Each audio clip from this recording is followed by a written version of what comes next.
आज की सबसे बड़ी और अहम खबर यह है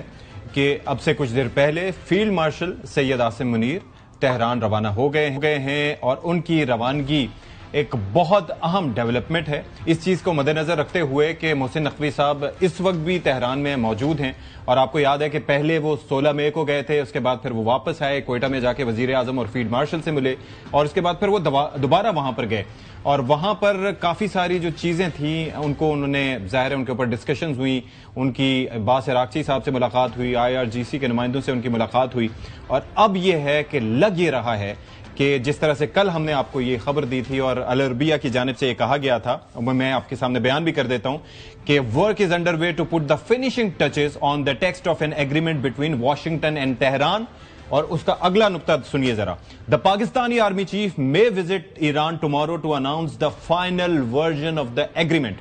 The achievement of the final version of the agreement between America and Iran may be announced within hours. A new round of negotiations will be held in Islamabad after the Hajj season. यानी कि that indicates कि एक तो ये है कि ये जो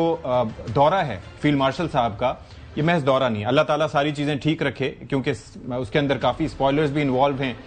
ट्रंप का अपना कुछ नहीं पता होता, नेतन्याहू की अपनी लगी होती है। हालांकि ट्रंप ने अब तो कह दिया है कि जी नेतन्याहू वही करेगा जो मैं कहूंगा और बड़ी उनकी एक टेंस फोन कॉल भी रही और ट्रंप साहब अपनी पॉपुलैरिटी का भी जिक्र करते रहे। लेकिन उससे हट के फील्ड मार्शल साहब का दौरा ये जाहिर करता है कि पाकिस्तान जो डिप्लोमेसी के हवाले से किरदार अदा करता रहा है, जो पाकिस्तान ने शुरू दिन से किया, 3 से 4 दफा एक यकीनी जंग को दोबारा शुरू होने से रोका, लगता यह है कि वो हमारा सब्र और वो हमारी मेहनत बार साबित होने लगी है।